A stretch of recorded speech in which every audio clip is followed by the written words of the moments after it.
Bonjour et bienvenue sur Diagonale TV pour ce championnat du monde féminin 2016. On va voir aujourd'hui donc cette huitième partie avec donc déjà une partie maintenant décisive. Une victoire de Hou Yifan dans cette partie et le match est terminé, plié.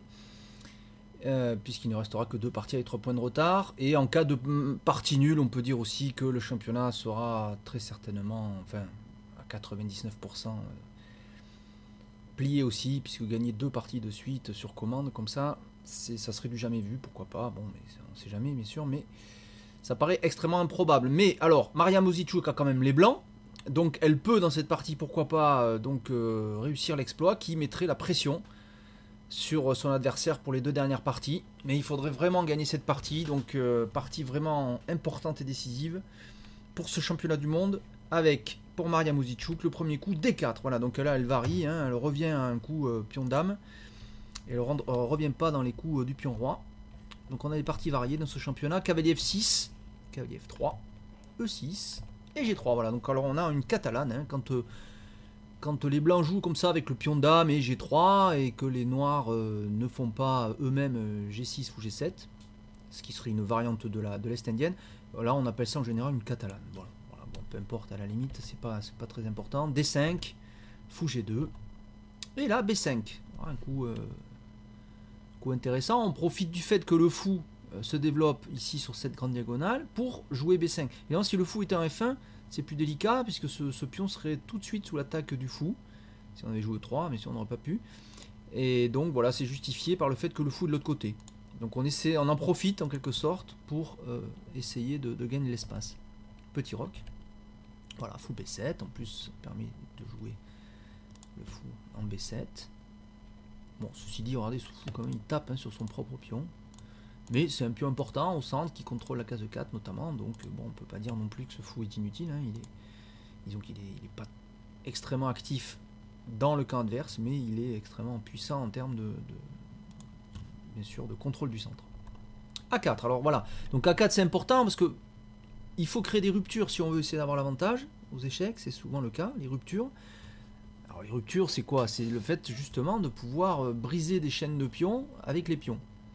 Donc ici A4, on veut forcer ce pion à bouger afin de jouer plus tard C4. Là on ne peut jamais jouer C4 si on fait pas bouger ce pion, parce que C4 c'est l'idée des blancs. Ou alors il faudrait jouer B3, C4, ça serait envisageable bien sûr, mais c'est une autre idée. Et C4 pour essayer tôt ou tard d'échanger au centre et d'ouvrir les lignes. Voilà, ça va ouvrir la colonne C, ici, on veut ouvrir cette colonne, on veut affaiblir un peu le centre, pourquoi pas, si on élimine un pion central, plus tard on pourrait envisager une poussée comme E4. Bon, c'est délicat, hein, parce que les noirs contrôlent très bien E4, hein, mais il faudrait jouer peut-être F3, E4. C'est du très long terme tout ça. Hein. Mais bon, surtout, c'est l'idée, c'est d'ouvrir cette colonne C, de faire une petite pression au centre. Et pour ça, donc, il faut créer la pression ici sur les cases blanches, il faut éliminer ce défenseur de C4. Voilà. Donc les noirs d'ailleurs le poussent, hein, plutôt que le défendre. Notez que c'est très difficile à défendre, hein, parce qu'un coup comme A6, est possible, mais dans ce cas-là, on permet pion prend, tour prend, le fou va en A8, et sans doute ce pion B5 va toujours pouvoir être attaqué par des coups comme cavalier A3, cavalier C3, voire même dame D3. Et comment on défend? Si on défend avec le pion C6, on bouche encore plus le fou B7, et ça paraît pas être une bonne idée. Puis on s'enlève une case aussi pour le cavalier là, mais bon, ce cavalier de toute façon il a envie de sortir en D7. Bon bref, donc les noirs jouent B4. Ça leur pose pas de problème a priori, ils ont un pion B4 qui est aussi un peu pénible, hein. Il est quand même dans le camp blanc, il contrôle la case C3, la case A3, il est protégé par le fou F8, et plus tard son copain, la A7, va sans doute venir en 5 pour se protéger. Mais on a affaibli un peu les cases blanches, voilà, donc déjà C4 un peu moins bien protégé, B5 est faible, voilà, c'est une case faible un petit peu, bon, on peut toujours avec le pion C le bouger bien sûr, mais ça enfermerait le fou, voilà, donc on affaiblit un peu de ce côté-là, de façon à pouvoir avancer. C4, tout de suite. Alors ça c'est intéressant, on n'a pas peur de la prise en passant, puisque certainement on reprendrait du pion B, et on poussera quand même C4. Et du coup les noirs auront joué ce pion pour rien, puisqu'il aura avancé, et au final il n'existe plus. Donc on aura perdu des temps, très certainement, et c'est pas une bonne idée. Donc les noirs ne prennent pas et consolident B4. Et maintenant fou G5. Alors fou G5 est un coup logique, ici, Bien sûr, ça cloue le cavalier, bon, ça c'est jamais mauvais en soi, mais surtout ça joue contre le centre, parce que ce cavalier défend les cases blanches au centre, à la fois D5 et E4. Donc on n'aura pas peur d'échanger ce fou contre le cavalier, parce que ça augmentera notre contrôle des cases blanches au centre, et donc ça ajoutera du potentiel à une future poussée E4. Là ça deviendra d'actualité, c'est plus défendu que par le pion E4 et le fou. Il suffira de mettre le cavalier en D2, la tour en E1 et boum, on pourra mettre E4. Cavalier BD7 pour les noirs, vous voyez, on ne se presse pas de questionner le fou par H6. On sort d'abord le cavalier, peut-être plus tard on le fera H6, et en cas de prise on reprendra du cavalier, ce qui fait que, vous voyez, que c'est harmonieux. Cavalier D2, fou E7. Tour C1, voyez, on ne se presse pas, joli coup, tour C1, les blancs jouent très bien ce début. Dans l'optique de prendre un jour en D5, ben, la colonne C. Voilà, avec le pion C7 en ligne de mire, là, ici. H6, voilà, là c'est l'heure pour les noirs de questionner le fou. Évidemment, on prend, mais le fou n'a pas de case. Hein, parce que s'il ne prend pas, bon, s'il vient H4, il y a G5 qui perd le fou. Hein, si on revient là, ici, où il va se fou. G5 perd le fou. En F4, peut-être on peut jouer G5 quand même, et le fou est obligé d'aller où? En E3, certainement. Et dans ce cas-là, cavalier G4, et le fou sera pris, avec en plus un doublement de pion. Ce qui serait pas bon du tout. Donc il n'y a pas le choix en fait, il faut prendre. Hein. Mais bon, c'était l'idée des blancs, il n'y a pas de problème. Et là, fou prend. Alors ça c'est intéressant. Elle prend pas du cavalier, qui aurait augmenté la pression sur case blanche. Elle prend plutôt du fou, qui met une petite pression sur le pion D4. Bon. Pourquoi pas.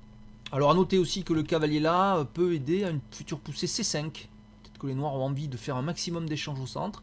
C5, dans ce cas-là, en cas de prise, ben, ce fou attaquerait aussi B2. Peut-être des idées, ça aussi. Dame C2. Vous voyez, alors Dame C2, ben, déjà, ça contrôle B2. Donc, dans ces optiques-là, on pourrait prendre sans craindre de perdre B2. Et puis, ça rajoute de la pression sur la colonne C, notamment via le pion C7. Là. Donc, et en même temps, ça fait quelque chose d'assez important pour finir un développement en général. Ça lie les tours. C'est-à-dire maintenant, cette tour peut venir au centre. Par exemple, à noter aussi que la dame, en plus, contrôle la case E4, qui nous aide bien pour pousser le pion, et donc créer une rupture au centre. Forcer les noirs à prendre, et donc à ouvrir le jeu. Ce que les blancs ont envie de faire, puisqu'ils sont mieux placés au centre, ils ont un peu d'avance, dû à l'ouverture. Donc ce coup de dame est magnifique, hein. C'est sans doute la meilleure case de la dame, sur tout l'échiquier, ici, en C2. Elle fait, regardez, hein, elle fait tout ça, hein, contrôle à la fois, donc un petit œil sur E4, un petit œil sur B2 et un petit œil sur C7. Alors, voilà, ici, un petit œil sur C7. Voilà, donc elle est parfaite. Alors c'est parti, C6. Donc là C6, ben, j'empêche la prise en C7. Je construis D5. Bon, c'est quand même un coup qui paraît un peu poussif, hein, parce que le fou B7, lui, par contre, il est complètement bouché. Mais sans doute les noirs ont envie de le jouer en A6 de toute façon. Où il a une belle diagonale, hein. C'est intéressant cette diagonale toujours. Hein. Là, regardez, il y a plein de choses à ramasser. Il y a des cases à affaiblir. Bon, il est pas si mal en A6. E4. Ça y est, c'est l'heure. Donc là, le coup d'autant plus fort que le fou est bouché, donc il n'y a pas de double contrôle en E4. Et là, bon, ben, E4, on peut envisager maintenant pleine prise au centre. On peut envisager de pousser pour chasser le fou. Et bon, voilà, les blancs sont bien au centre, il n'y a pas de problème. Ça se voit à l'œil. Hein. Petit roc. Les noirs ne craignent pas. Ben, c'est vrai que d'un côté, leur pion D5 est extrêmement bien défendu. C6, E6, fou B7, c'est extrêmement solide. Ils attendent de voir ce que veulent faire les blancs. La position étant solide. Eh bien, les blancs jouent E5. Alors pourquoi pas. Le fou est obligé de reculer. Voilà. Et maintenant, coup un peu surprenant, à première vue. Pouf, C5. Donc là, j'abandonne les idées de rupture. Alors à première vue, ça peut être surprenant. D'un point de vue stratégique, comme ça, général, il faut noter que c'est les noirs qui ont la paire de fou. Et la paire de fou est d'autant plus puissante que le jeu est ouvert. Voilà, parce que c'est des pièces à longue portée qui aiment avoir des diagonales. Bon, et vous voyez bien que là, ici, bon, ce fou n'a qu'une diagonale. Bon, ceci dit, elle est pas mal, hein, mais il va pas pouvoir se faire aider. Hein, c'est-à-dire qu'il va contrôler des cases, mais tout seul. Ce qui fait que, bon, un peu tout seul, ça risque d'être un peu léger. Ça, c'est un premier point. Et deuxièmement, ce fou, pour l'instant, ben, lui, il n'a pas de jeu, en fait, du tout. C'est-à-dire que là, où c'est qu'il peut aller? Ben, nulle part. Hein. Il n'y a pas de diagonale pour lui. On voit même en... Alors, il faudrait peut-être qu'il joue... Ben, même pas. S'il vient en D8, C7, mais il tape toujours contre mur. Il tape contre des murs partout, ce fou. Donc, l'idée stratégique ici, c'est de dire, ben, c'est moi qui ai les deux cavaliers. En fait, j'ai la paire de cavaliers, si on veut. Même si ça n'a pas vraiment de sens, mais on a quand même la paire de cavaliers contre la paire de fous. Et dans les positions resserrées comme celle-ci, les cavaliers sont plus forts. Et c'est vrai, et c'est ce qu'on va voir dans cette partie, justement. G5 pour les noirs. Alors G5, sans doute, pour éviter un étouffement, parce que les blancs menaçaient peut-être de jouer eux-mêmes H4. Et là, ça devient plus difficile, puisque en cas de H4, il y a pion prend, et comme il y a fou et dame, c'est perdu. Donc si les blancs avaient joué H4, on n'aurait jamais pu jouer G5. On aurait enlevé encore des cases au fou, et on aurait pu monter une attaque de cavalier, à base de cavalier H2, cavalier G4 qui tape sur H6, l'autre cavalier qui va venir soit par F3, soit on joue tour E1 par F1, la dame qui va venir, on va commencer à menacer des sacrifices. Et ça risque de vite devenir pénible, hein. Ça a l'air de rien comme ça, c'est lent, mais c'est une position resserrée, et ce genre de plan, ça marche assez bien en général. Donc G5 c'est pour empêcher ce type de manœuvre à long terme, donc c'est bien joué. H3. Ah, pourquoi pas. Bon, H3 sans doute pour deux raisons. J'empêche G4 qui aurait pu être intéressant, pourquoi pas. Mais G4, il aurait fallu jouer après H5 pour protéger G4. Ça me paraît assez faible quand même ces pions là. Ça, à mon avis, ça aurait été dangereux. Mais l'autre idée, c'est qu'en jouant H3, je peux jouer cavalier H2 et venir en G4. Et là, j'affaiblis H6. Et si j'oblige les noirs à jouer espion, alors là, le roi devient faible et on peut envisager des poussées par F4 ensuite, des choses comme ça avec une grosse attaque. Hein. Donc c'est tout à fait envisageable. Donc ici, 3G7, logique. On met le roi un petit peu proche de son petit pion faible H6 et puis on envisage au cas où ça chauffe de jouer tour H8.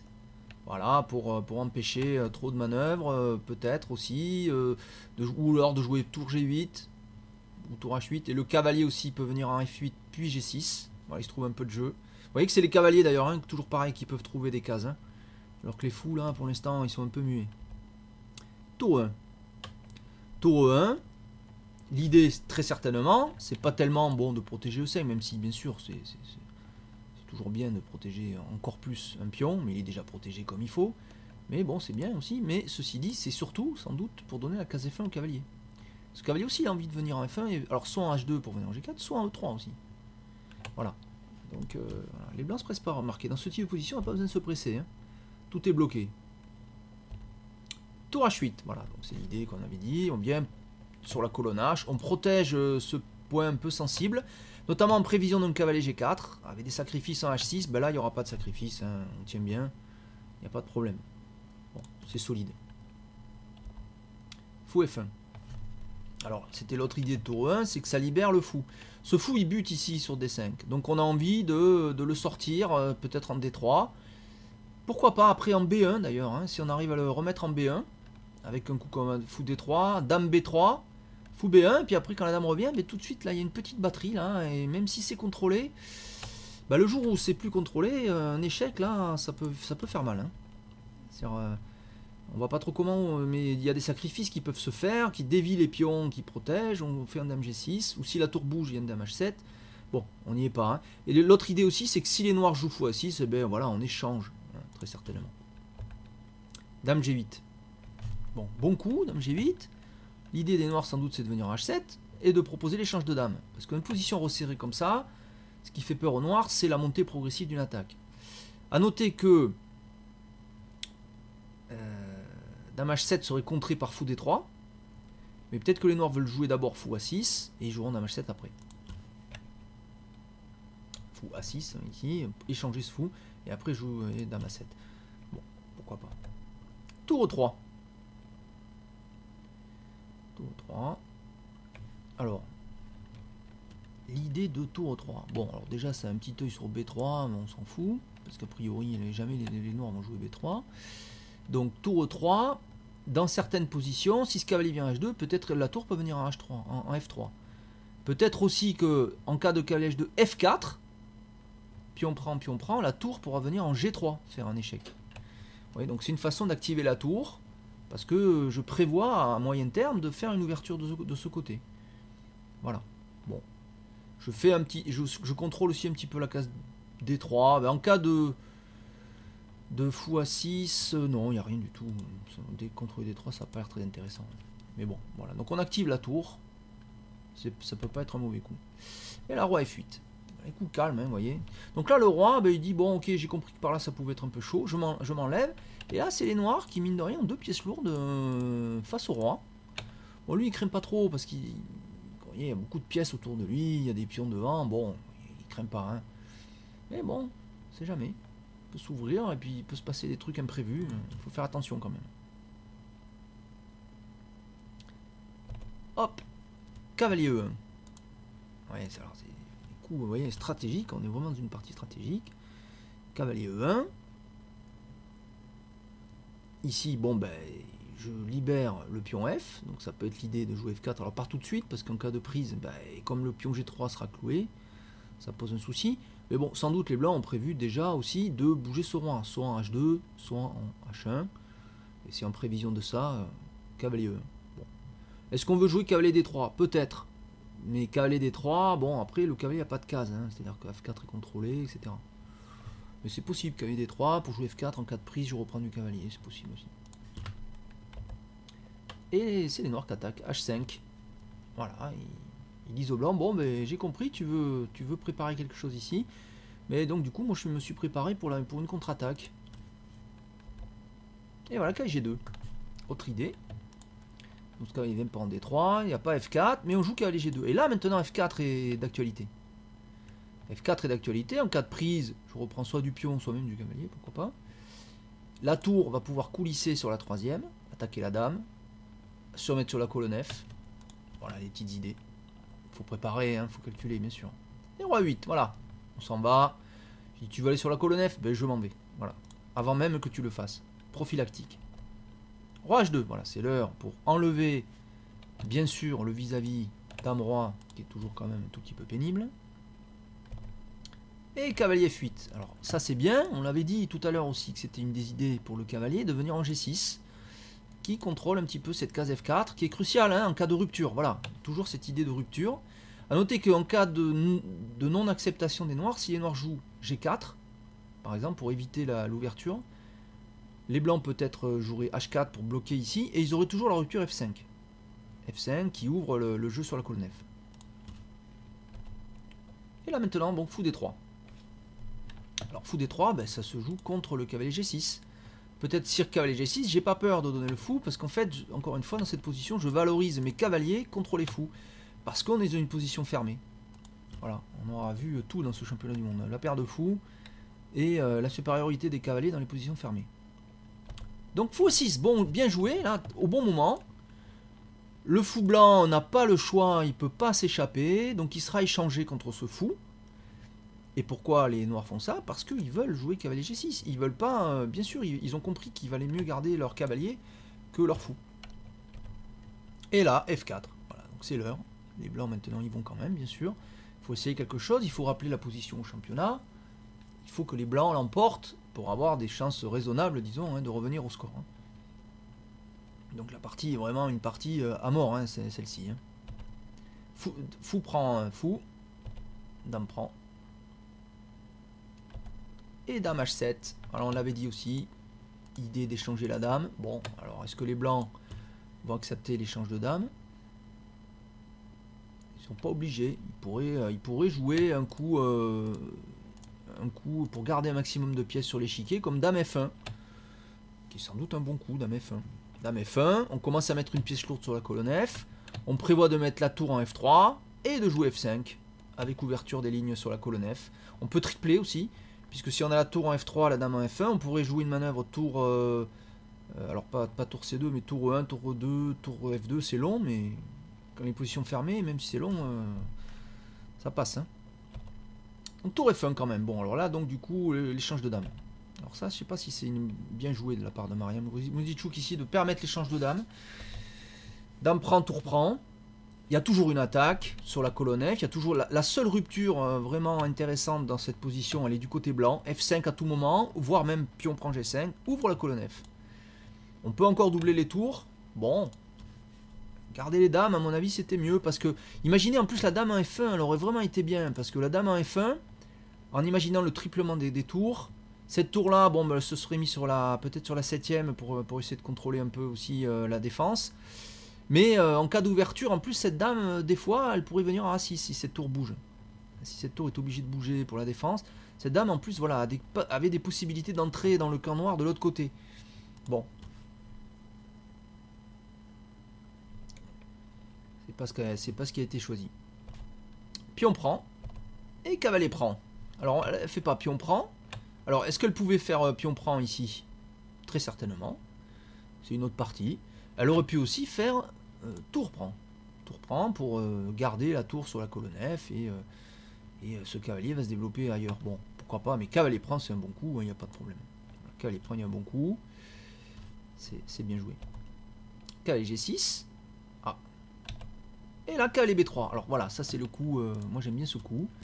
Regardez comme les blancs ont laissé leur pion en B2. Ce pion A4 est jamais attaquable par les noirs, le fou est sur case noire. Il faudrait que ça soit ce cavalier, mais ce cavalier il est trop occupé à la défense. Et voilà, l'idée c'est qu'on a un petit œil sur le pion A5. Alors ça a l'air de rien, mais ça oblige les noirs à soit garder la tour en A8, soit de jouer le fou en D8 et à bloquer leur fou. Voilà, donc ça immobilise une pièce adverse, ce cavalier. Fou G5. Alors là, fou G5, bah, la menace c'est sans doute de prendre avec le fou. Ça obligerait pion prend. Et ensuite cavalier E7 et c'est fini. Puisque je vais en F5, ce cavalier est magnifique. Il est superbe puisqu'il n'est jamais attaquable. Il attaque un petit peu D4 et la partie est parfaitement équilibrée. Ce cavalier actif est compensé par le cavalier F5 actif. Je pense qu'il n'y a plus rien. Donc il faut prendre, voilà, faut prendre en G6. Et là les blancs restent dans une finale avec... alors, c'est un peu délicat parce qu'on a le cavalier contre le fou. Bon, mais on a quand même ce triplé de pions sur case noire. Bon, donc on se dit les pions sur case noire avec le fou là, ce fou il pourrait attaquer, mais il n'a pas moyen d'aller attaquer ce pion D4 parce que par quelle diagonale il irait là? Il peut pas. En A7 il bute sur C5, en G7 il buterait sur E5, il faudrait préparer F6. C'est possible, hein, mais ça affaiblit E6, bon, et ça va être très long et on sait même pas si c'est possible parce qu'on va très bien contrôler la colonne F. Donc on peut jamais vraiment attaquer la base ici, d'autant qu'en plus elle est attaquée. Donc ce fou est pas vraiment bon, malgré la couleur des pions. Ce cavalier est actif puisqu'il attaque à 5, ça immobilise les noirs. Et donc après la prise en F6, bien sûr. Voilà, on peut dire que positionnellement, les blancs sont bien. Mais bien ne veut pas dire gagnant. Bon, ceci dit, ils ont une bonne partie là. Tour F3. C'est un bon coup. On verrouille la colonne F. On menace très certainement fou F7. Tour F7, pardon. Tour F7, et alors là c'est fini, parce que là on va se promener, on va venir en C7, ou si les noirs répondent par fou D8, on peut attaquer le pion G6 par tour G7, et c'est fini, la partie est finie. Vous voyez, ça va très vite si on se laisse envahir. Hein. Voilà, donc tour A7, voilà, tour A7, voilà, contrôle F7, et garde toujours bien sûr un œil sur A7. Et pendant que l'autre tour, bien sûr, contrôle F8. On pouvait pas mettre l'autre tour en H7, bien sûr. Il y aurait eu tour F8 et qui échec et qui gagne la tour A8. Donc il n'y a pas le choix, c'était le seul coup en fait celui-là. Hein. Voilà, roi G2. Et maintenant, tour G8, tranquille, à toi. Sur les noirs disent bon ok, c'est sûr que là, moi je fais qu'attendre. Là j'ai pas une bonne position, mais elle n'est pas non plus mauvaise dans le sens où voilà, essaie de trouver comment passer quoi. Et c'est vrai que c'est pas simple. Alors roi F2. Roi F2, pourquoi pas. Alors roi F2, peut-être activer ce roi, venir en E2. Venir en E2 peut-être, pourquoi? Pour jouer peut-être les pions à l'aile roi sans être gêné par le roi. Peut-être pour venir jusqu'en C2. Bouger ce cavalier, mettre le roi en B3 peut-être. Mais est-ce qu'en B3 il ferait quelque chose? Non, c'est pas terrible. Donc c'est essayer d'améliorer la position du roi. Mais alors ce faisant, bien sûr, on coupe temporairement l'action de ces tours. Alors c'est pour ça que là, les noirs peuvent jouer tour F8. Alors c'est là qu'on peut se dire que les blancs, pour activer leur roi, là, de la même façon, auraient pu d'abord jouer tour 1 F2. Ça empêche les noirs de mettre une tour sur F. Et maintenant, je joue le roi en F1. À noter que ce fou ne peut pas venir en C1 attaquer B2, il y a le cavalier, hein, donc il n'y a pas de problème. Donc tour 1 F2, ça empêche la liaison. Enfin, ça empêche en tout cas un échange de tours. Et roi F1, roi E2, si c'est là qu'elle veut aller. Donc pourquoi pas. Mais c'est pas ce qu'elle fait. Donc là, ça permet, vu que les tours sont coupées entre elles ici, pouf, voilà, on échange La tour ici qui est G8 qui est passive, on l'échange contre la tour F3. Donc ça c'est un peu délicat, puisqu'elle revient en G2. Alors bon, vous voyez que là c'est là qu'on voit que cette manœuvre était pas bonne. Si vous êtes obligé de revenir, c'est-à-dire que là les noirs pourraient revenir en G8, c'est la même position. Ça veut dire qu'en fait vous n'avez rien fait, vous n'avez pas progressé. Donc c'était pas un bon coup. Alors les noirs échangent. Tour prend.